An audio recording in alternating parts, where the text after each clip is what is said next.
so daga nan cikin garin Zaria, dattijo ne, ya haife ni, malami ne, limami ne.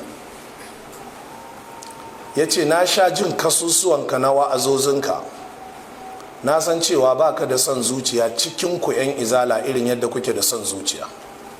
Shine na ji cewa kai ma ka ce taron suna ba kyau, ko mecece hujjarka?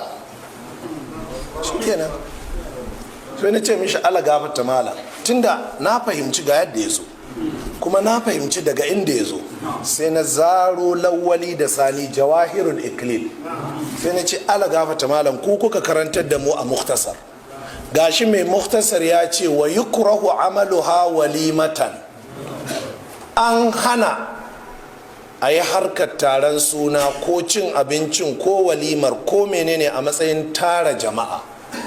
Na ce gashi mai muktasar ya faɗi, sai na ce gashi mai sharhi mai sani ga abin da ya ce. Ya ce ma'anar haka shine ba a tara mutane a gidan, sai dai a dafa abincin a raba wa mutane ana faɗa musu sunan ɗa.